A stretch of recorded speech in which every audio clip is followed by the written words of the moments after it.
হে ভগবান, প্রথম দিয়ে নারকেলটাই পচা হলো। আরে মন খারাপ করো না।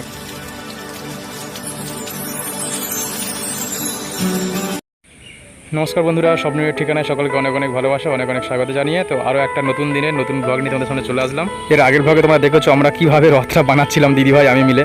তো বানাতে বানাতে প্রায় দুপুর গড়িয়ে গেছে। এতক্ষণ পরে তাড়াতাড়ি করে এবার আমরা রেডি হয়ে নিয়েছি। আজকে দুটো নিমন্ত্রণ করে, আজকে যেহেতু মানে রথযাত্রা, একটা শুভ দিন। এই শুভ দিনে দুটো শুভ কাজ, অর্থাৎ গৃহপ্রবেশ রয়েছে দুটো। তো দুটো গৃহপ্রবেশ আমাদের কলোনিতেই একটা গৃহপ্রবেশ আছে, আর একটা কলোনিতে একজন ছিল একটা আঙ্কেল, উনি রিটায়ার হয়ে গেছে সামনের মাসে। তো উনি হচ্ছে অন্য জায়গায় ঘর করেছেন, বানিয়েছেন, তো সেখানে হচ্ছে গৃহপ্রবেশ আছে। তো চলো, দু জায়গায় নিমন্ত্রণ আছে। এক জায়গাতে আমাদের লাইনে যেটা একটু জাস্ট নিয়ম রক্ষা করতে দেখা করে চলে যাবো সেইখানে আঙ্কেলের ওখানে, কারণ সেখানে অনেকটা দূরে যেতে হবে আর রোদগুলো করেছে। তো চলো যাওয়া যাক, দেখি সব কেমন কি হয়। চলো। আর এখানে দেখো দিদিভাই বলছে সাদা শাড়ি পরেছি, চলো একটু পায়ের আলতাটা না পরলে ভালো লাগছে না, পুজো বাড়ি যাবো তো তাই আলতাটা দিদিভাই পরে নিচ্ছে। আর বাবু বসে বসে দেখছিল। আর এই দেখো দিদিভাই এখন আমাদের পাশে আর একজন মানে আমাদের ভাবি যাবে, তো সেই জন্য ওয়েট করছে। আর এই যে আমাদের ওস্তাদগুলো সব দেখছো কেরম খেলা শুরু করেছে এই রোদ্দুরের মধ্যে। তো ওদেরকে ডাকছি, বলছি চলে আয় বাবু আমার সাথে চলে আয়। না, আসবেই না, দেখছো কেউ আসার পাত্র নয়। এই যে নতুন ঘরটা হয়েছে এটা,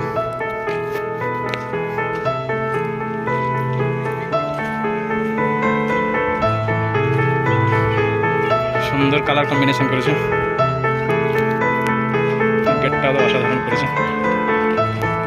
ধীরে ধীরে ধীরে ধীরে ধীরে ধীরে ধীরে ধীরে ধীরে ধীরে ধীরে ইধার ইধার ইধার ইধার ইধার কি হারে বদমাশি করছে বুঝতে পারছো? তিনটে বলেছে একসাথে, পুরো পাগল করে দিচ্ছে।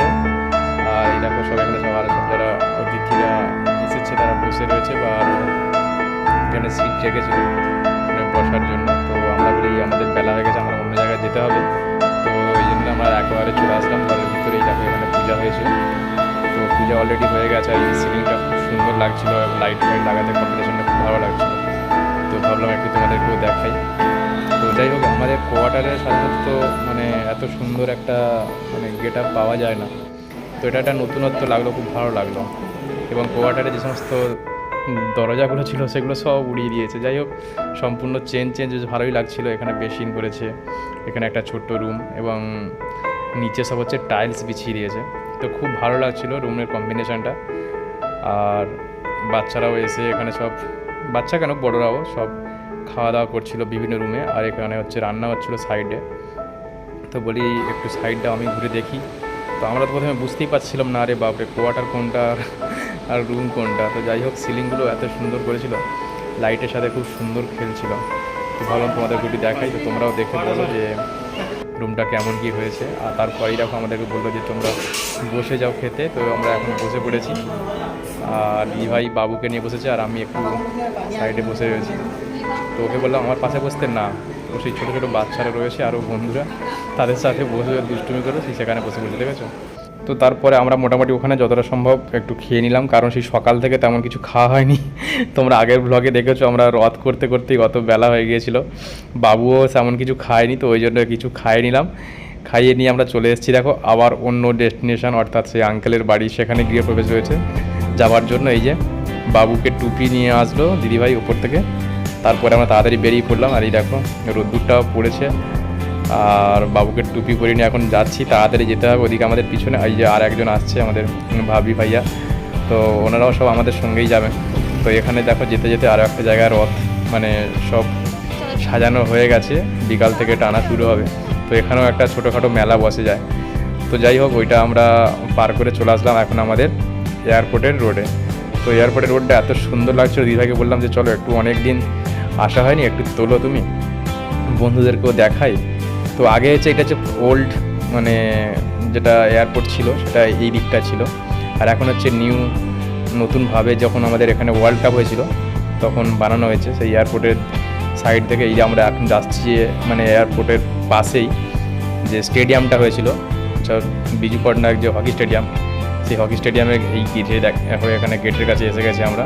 এটা একটা 1 নম্বর গেট এবং সেই দূরে হচ্ছে স্টেডিয়ামটা রয়েছে। তো খুব সুন্দর লাগছিল এই রাস্তা থেকে যেতে যেতে, অনেক দিন আগে এসেছিলাম, তো এই রোডগুলো প্রায় ভুলেই গিয়েছিলাম।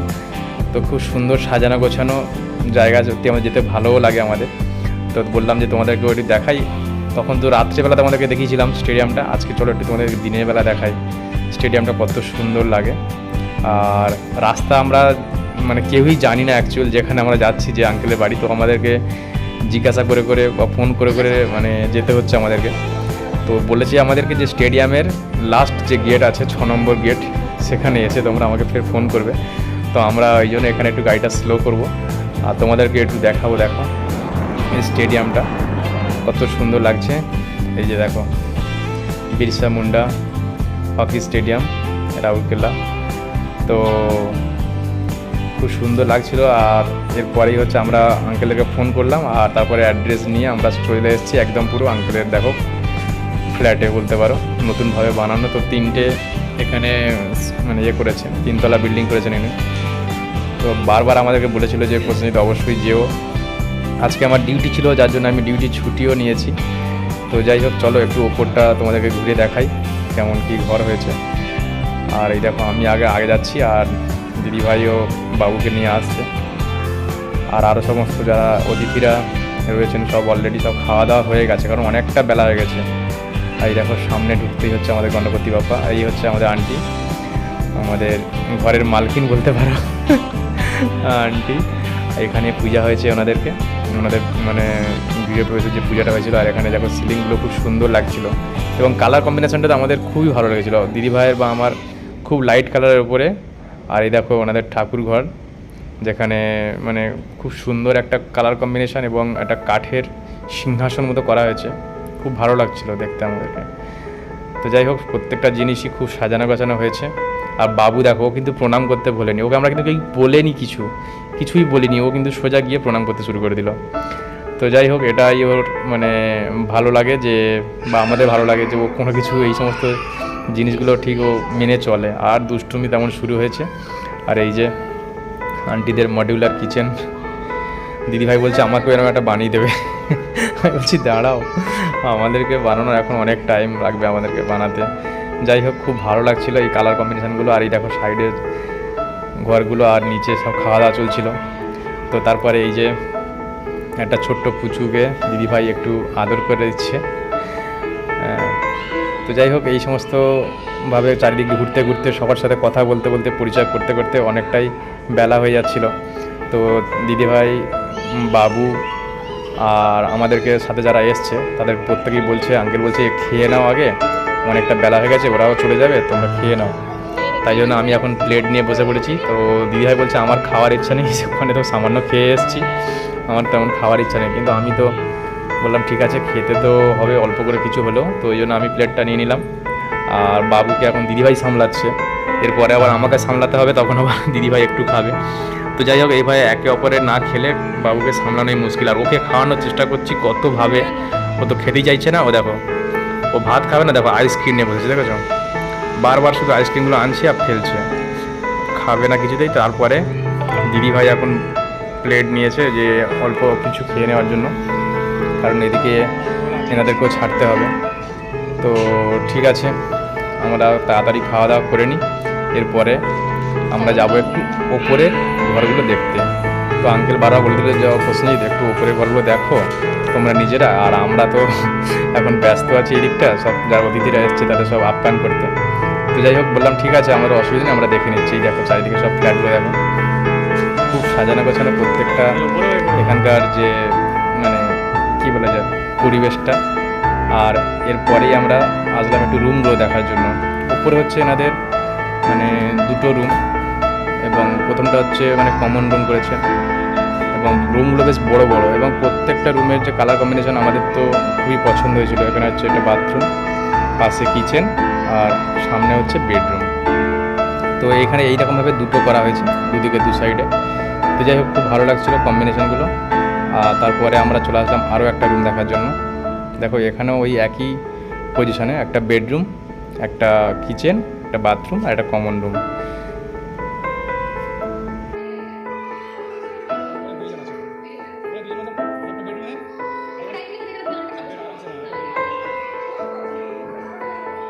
তো তারপরে আমরা ওখানে মানে 3 তলার ঘর দেখার পরে তো বলছি চলো ছাদের ওপরটা যাওয়া যাক। ছাদের ওপরে মানে টপটা কত সুন্দর লাগছে দেখার জন্য। আঙ্কেল বারবার বলে দিয়েছে ওপরটাও যাবে, কিন্তু ছাদের ওপরটাও দেখে আসবে। তো যাই হোক চলো এবার একটু ছাদের ওপরটা যাওয়া যাক। আর এই যে আমরা চলে এসেছি এখন ছাদের উপরে, দেখো ওয়াও, দূরে পাহাড়টা কত সুন্দর লাগছে দেখো, বাহ। আর পাশে ওই যে স্টেডিয়ামটা, মানে একদম যদি খেলা হয় এখান থেকে পরিষ্কার শোনা যাবে, পরিষ্কার সমস্ত কিছুই মানে উপভোগ করা যাবে। আর এই দেখো ছাদের পাশগুলোতে হচ্ছে রেলিং মতো করে দিয়ে সেখানে সব মাটি গোবর টোবর দেওয়া হয়েছে। এখানে হচ্ছে তুমি ফুল চাষ বা যে কোনো তুমি সবজি ফবজিও রাখতে মানে চাষ করতে পারো। এখানে প্রত্যেকটা কোয়ার্টারে দিলাম, এটা একটা খুব সুন্দর জিনিস। তো ওখানে সব জলেরও মানে সিস্টেম করে দেওয়া হয়েছে, তো ভালো লাগলো জিনিসটা দেখে। আর বাবুর তো দুষ্টুমির শেষ নেই, এখানে এসেও ছাদে দৌড়াদৌড়ি শুরু করে দিয়েছে প্রচণ্ড হারে। আর দুটো বাচ্চা পড়েছে মানে আর বলতেই হবে না। ওই দেখো স্টেডিয়ামটা দেখো, একদম কাছাকাছি স্টেডিয়ামটা, খুব সুন্দর লোকেশানটা। এই দেখো ছাদে পড়ে গেছে, এখন দিদিভাই এখন বরফ ভরতে শুরু করেছে। ও তো বরফ দেবে না, ওকে জবরদস্তি কোনোভাবে বরফ, দেখো কিছুতেই বরফ দেবে না। তো তারপরে আমাদের এবার বাড়ি যাওয়ার পালা। তো বলছি চলো বাড়ি যাব, বাবু বলছে না বাড়ি যাবে না, ও এখন এখানে খেলতে লেগে গেছে। তো দিদিভাই তবু বলছে না একটু বরফ লাগিয়ে দিই, কারণ খুব জোরে পড়েছে, অলরেডি সাইডটা ফুলে গেছে। তো তারপর দিদিভাই সবাইকে বলে দিল, টাটা করে দিল যে বাড়ি যাচ্ছি। আর সন্ধ্যাও হবে, কারণ অনেকক্ষণ আমরা এসেছি এখানে। তো চলো, এই দেখো দেখেছো মাথায় হাত বোলাচ্ছে তবু বরফ দিতে দিচ্ছে না, এত বদমাস ছেলে। আর এই যে সবার শেষে এখন একটু আঙ্কেল আন্টিকে দিদিভাই বলো একটু চলো আমি প্রণাম করে নিই। তো ঠিক আছে, আমাদের দিকে কাজ সব কমপ্লিট। এইটা হচ্ছে আঙ্কেলের মা, মানে আমাদের মাসিমা বলি। আর আবার ফের বলে আসলাম যে যখন আবার আমাদের কোয়ার্টারে বা সেক্টরের দিকে যাবেন অবশ্যই আসবেন। তো যাই হোক আমাদের ঘোরা কমপ্লিট। সামনে ওই যে ভাইয়া ভাবি দাঁড়িয়ে আছে আমাদেরকে একসাথে নিয়ে যাওয়ার জন্য। তো চলো, ওরা বলছিল আবার একটা মলে ঘুরতে যাবে, কিন্তু আমরা বললাম না মলে যাব না, আজকে যেহেতু রথযাত্রা তো আজকে আমরা রথ দেখতে যাব, চলো মলে তো অন্যদিন আসতে পারবে। তো ওই জন্য আমরা এখন চলে আসছিলাম তাড়াতাড়ি করে রথ দেখার জন্য। কিন্তু হঠাৎ করে আমাদের গাড়ি থামাতে হলো, দেখো স্টেডিয়ামে এখানে হচ্ছে এয়ারপোর্টের পাশে। এই দেখো এয়ারপোর্টে একটা দেখো কার্গো প্লেন দাঁড়িয়ে রয়েছে। তো বাবু বলছে কই প্লেন। তো এই দেখো রেড কালারের কার্গো প্লেনটা দাঁড়িয়ে রয়েছে। তো ভালো লাগলো বাবুকে দেখিয়ে, কারণ ও তো দেখেনি কোনো দিন। আর এই যে আমাদের মানে এটা হচ্ছে ঢোকার সময়, ওটা প্রথমটা। তো ওখানকার আমাদের পার্ট চুকি আমরা এখন চলে এসেছি আমাদের সেক্টরে। তবে যাওয়ার সময় দেখিয়েছিলাম যে রথটা, সেটা ওখানে হচ্ছে পুজো হচ্ছে, ওখানে মেলা বসেছে। আর এই দেখো আমাদের যে রথ বানিয়েছিলাম সেইটা এখন বাবুরা নিয়ে খেলছে। শেষ হয়নি যুদ্ধের এখন বাজে ঘরটা রাত 10টা বাজে 5 মিনিট বাজে, 10টাই বাজে ধরো, এখন বাজে রাত 10টা। আর এদিকে বাবুকে সারাটা দিন তো ওই তো যা নিমন্ত্রণ বাড়ি যা খাওয়া আর বলে লাভ নেই, তো কিছু খায়নি, ভাত কিছু খায়নি। তো ওই জন্য এসে আগে তাড়াতাড়ি বাবুকে খাইয়ে দেওয়া হলো, ভাত খাইয়ে দিলাম একেবারে, বলি ভাত খেয়ে নিই। আর এই যে অবস্থা দেখো, এই যে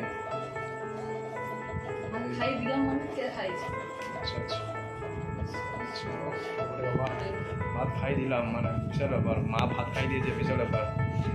ঠিক আছে, তো দিদিভাই তাড়াতাড়ি ভাত খাই দিল। আর বাবু দেখেছো তো এই অবস্থা শুয়ে আছে এখন। তো এখন যে উদ্দেশ্যে আজকে আমি একটু ছুটি নিয়েছিলাম, জগন্নাথ দেবকে দর্শন করতে যাবো আমাদের এখানে মন্দিরেতে। তো চলো একটু অন্তত সেই দর্শনটা অন্তত করে আসি। ঘরে জগন্নাথকে দর্শন হয়ে যাবার, চলো একটু বাইরে গিয়ে মন্দির থেকে দর্শন করে আসি জগন্নাথ দেবকে। চলো যাওয়া যাক, বাবুকে করে নিয়ে ঘুমন্ত অবস্থা নিয়ে যাবো। আর যদি দেখা যায় বাইরে যদি কিছু খাওয়া দাওয়া করে কিছু রাত্রেবেলা কোনো ঝামেলা নাই, কিন্তু চলো। ওই যে দিদিভাই দাঁড়িয়ে আছে বাবুকে নিয়ে, চলো। দেখো ঘুমন্ত উঠে গেছে, ঘুমন্তকে গাড়ি থেকে আনলাম, আনতে উঠে গেছে, গাড়ির আওয়াজে উঠে বসেছে। উঠেই ভাবছি আমি কোথায় রে মাসি, ঘরে শুয়েছিলাম, বাসি একজন আওয়াজ পেয়েছে, ব্যাস উঠে গেছে। এইদিকে অবস্থা দেখো গাড়ি। আচ্ছা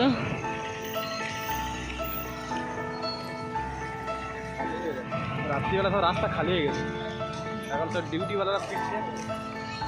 না, অন্যবারে বৃষ্টি হয় এতক্ষণে রাস্তা খালি হয় না, এতক্ষণে মানে রথও এসে পৌঁছানো ভালো করে। এবারে বৃষ্টি বৃষ্টি কিছু নেই, তার জন্য এত ভালো করে রথ দেখেছি। তাড়াতাড়ি রথ চলে যায়, তার অবস্থা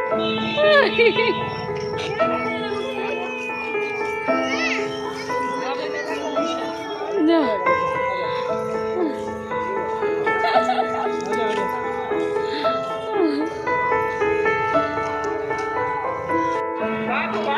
এই দেখো রথ আসছে, একটাও রথ এখনো আসেনি এখনো।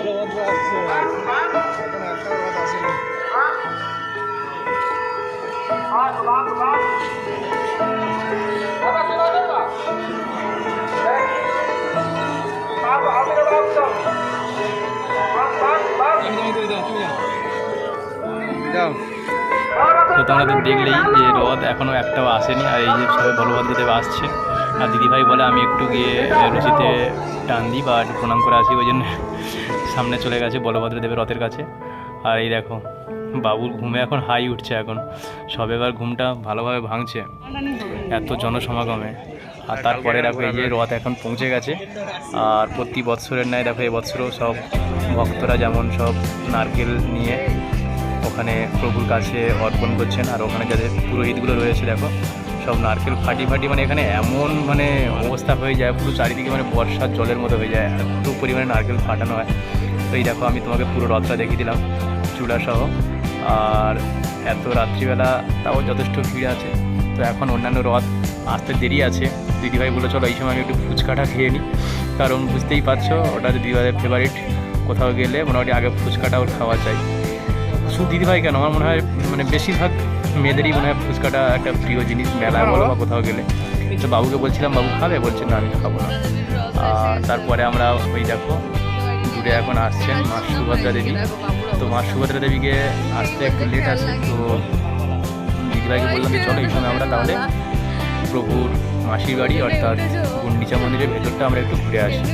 তো সেই উদ্দেশ্যে চলো আমরা এখন ভেতরে যাই, দেখি। আর অন্যান্য বৎসর সত্যি বলতে এই জায়গাটা মানে এত প্রচণ্ড ভিড় থাকে, মানে এখানে গা গলাবার জায়গা থাকে না। আসলে আমি যা মানে জিজ্ঞাসা করলাম ওখানে পুলিশদেরকে বা আরও সব কমিটির লোকেদেরকে, মানে ওনারা বললো যে অ্যাকচুয়াল রথ যেহেতু এবছর 2 দিন পড়েছিল, তো সেই জন্য প্রথমে এনারা সিদ্ধান্ত নিয়েছিলেন যে মাঝখানে রথ রেখে দেবেন। সেই জন্য লোক অনেক চলে গেছে, জানে কালকে আবার ফের রথ হবে। তো সেই হিসেবে এতটাই খালি। আর এই দেখো যাই হোক খালি খালি আমরা চলে এসেছি এখন ভিতরে। এই যে দেখেছো এই যে প্রভু যে সামনের যে মন্দিরটা রয়েছে ওখানে এসে বসবেন, উনি বিরাজ করবেন। তো তার আগে আমি একটু প্রণাম করে নিই। এই যে চারিদিকে দেখো কত সুন্দর লাগছে, সাজানো হয়েছে পরিপাটি করে। তো চলো আরও একটু ভিতরে যাওয়া যাক। এই যে প্রভুর হচ্ছে বেদি, এখানে একদিকে জগন্নাথ দেব, বলভদ্র আর মা সুভদ্রা দেবী মানে এই 7 দিন না 9 দিন বিরাজ করবেন। তো এখানে প্রচণ্ড এই কদিন প্রোগ্রামও হয়। দিদিভাই একটু প্রণামও করে নিল। আর এই দেখো চারিদিকে যে মন্দিরের এখানে বিষ্ণুর 10 অবতার, সেই অবতারের বিভিন্ন রূপ এখানে দেখানো হয়েছে। তো এত রাত হয়ে গেছে বলে আমি আর এক এক করে সব দেখালাম না তোমাদেরকে, শুধু একটু দূর থেকে দেখিয়ে দিলাম। দেখো কত সুন্দর লাগছে। তো প্রত্যেকটা বছরই আমরা আসলে সত্যি এই জায়গাটা আসলে মন প্রাণ ভরে যায়, মানে এত শান্ত এবং এত ভালো লাগে যেন মন প্রাণ জুড়ে যায়। এই দেখো আমাদের মা সুভদ্রা দেবী চলে এসেছে, লেটে বেরিয়েও আমরা কিন্তু তাই জন্য সব ভক্তরাও সব দৌড়াচ্ছে দেশের সমস্ত রথটা আনার জন্য। দেখে নিলাম। তো দিদিভাই বলে চলো আমিও একটু যাই। তো আমি বললাম ঠিক আছে চলো একটু প্রণাম করে নিই প্রভুকে দূর থেকে, কারণ এখন যেতে দেরি হচ্ছে না ওখানে। তো যাই হোক এরপরে দেখো ধীরে ধীরে সব রথ অর্থাৎ মা সুভদ্রা দেবী এবং বাবা জগন্নাথ দেবের রথ আমাদের যথাস্থানে চলে এসছে। তো আমরা 3টে নারকেল কিনে নিলাম, দিদিভাইকে দিলাম, বলি এইগুলো চলো নিয়ে আমরা একটু পূজা দেবো। আর তুলসী পাতা নিয়ে নিলাম। তো তারপরেই এইখানে একটা মানে কি বলা যায়, এটা একটা অযাচিত ঘটনা ঘটেছিল, যেটা হচ্ছে দিদিভাই প্রচণ্ড ভয় পেয়ে গেছিলো। এই অযাচিত ঘটনাটা অন্য কিছু না, এই যে নারকেলটা দেখছো দিদিভাই দিচ্ছে আমাদের বাবা বলভদ্রের উদ্দেশ্যে, কিন্তু প্রভুর কী কৃপা আমি জানি না এই নারকেলটা হচ্ছে মানে খারাপ হয়েছিল এবং দিদিভাই এখানে প্রচণ্ড ভয় পেয়ে গেছিলো। ওর মুখটা দেখেই আমার মনে হচ্ছিলো যেন কী অপরাধ করে ফেলছে, কিন্তু আমি ওকে বললাম আরে এটা কিসের অপরাধ, কিছু নয়, ভগবান ওটা গ্রহণ করেছে, তুমি মনে করো কিছু করার নেই। তো যাই হোক তারপরে দিদিভাই একটা বার নারকেলও বলে না আমি আর ফাটাবো না। তো ও আবার ফের আরও একটা নারকেল কিনে নিয়ে আসলো, বললো এবার তুমি সব ফাটাও, যাও প্রভুকে অর্পণ করো। তো যাই হোক আমি এরপরে এক এক করে মানে নারকেলগুলো নিয়ে প্রভু জগন্নাথ দেবের চরণে অর্পণ করলাম। এবং তারপরে এই দেখো প্রভু জগন্নাথ দেবের চরণে অর্পণ করে আমি চলে এসেছিলাম। এবং এরপরে আমি মা সুভদ্রা দেবীর কাছে যাব কি দিদিভাই বললো চলো আমি একটু প্রণাম করে নিই বাবুকে নিয়ে। এই দেখো বাবু জয় জগন্নাথ করছে, জয় জগন্নাথ, দেখেছ?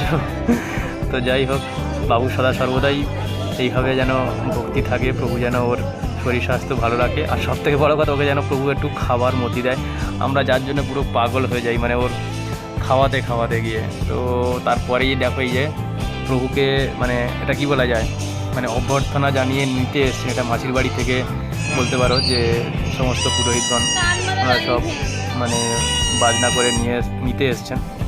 আর তারপরে বাবুকে একটা বাঁশি কিনে দিয়ে এই যে আমাদের ঘরে যাওয়ার পালা। আর এই দেখো এসে দেখো একটাও কারোর বাইক নেই, শুধু আমার বাইকটা পড়ে রয়েছে, কী অবস্থা বুঝতে পারছো? তো যাই হোক, এরপরে আমরা খাবারের জন্য খুঁজছিলাম, কিন্তু তখন বেজে গেছে 11:15। এত রাতে কোথাও খাবার পাবো, কোথাও পেলাম না। একটাই মাত্র রেস্টুরেন্ট খোলা ছিল, তো দেখলাম যে কিছু মানুষ খাচ্ছে, তো এই জন্য এখানে আসলাম। এবং বেশ ভালো সব খাবার ছিল, বিরিয়ানিও ছিল, আর এই যে এখানে একটা বানানোও চলছিল। তো বললাম কিছু নেই যখন, তাহলে মানে কিছু করার নেই, বিরিয়ানিটাই নিলাম। আর দিদিভাই বললো আমার জন্য চাউমিন নিয়ে নাও, তো ওই জন্য চাউমিনটাও নিয়ে নিলাম যতটা সম্ভব, এক প্লেট করে। এইটাই আমরা রাতে গিয়ে খেয়ে নেবো আজকের মতো। আর এই দেখো দিদিভাই এসে সেইগুলো সব রেডি করতেও শুরু করে দিয়েছে। তো যাই হোক, কোয়ান্টিটিও অনেক দিয়েছে, লেগ পিসও দিয়েছিল। এবং এটা সম্পূর্ণ নতুন দোকান, আমরা কোনোদিন এই দোকান থেকে আনি না যদিও খাবার। তো দিদিভাই টেস্ট করে বললো বা খুব ভালোই হয়েছে। চাউমিনটাও আমরা নিয়ে নিলাম। তো যাই হোক, আমরা রাতের ডিনারটা এইভাবে সেরে নিই। এবং রাতে বলতে কি এখন বেজে গেছে 12টারও বেশি হয়ে গেছে। তো এইভাবে আমরা রাতের ডিনারটা আজকের মতো সেরে নিই। আর আজকের এই ব্লগটা তোমাদের কেমন লাগলো অবশ্যই তোমরা কমেন্ট করে জানিও। কারণ আজকে ব্লগের মধ্যে আমরা একটু বেশি দেখার চেষ্টা করেছি, কারণ ওদিকে গৃহপ্রবেশ ছিল প্লাস রথযাত্রা, তাই তোমরা একটু প্লিজ কষ্ট করে দেখে নিও। আর যদি তোমাদের ভালো লেগে থাকে অবশ্যই একটা কমেন্ট করে দিও। তো আজকের মতো সবাইকে টাটা, বাই বাই।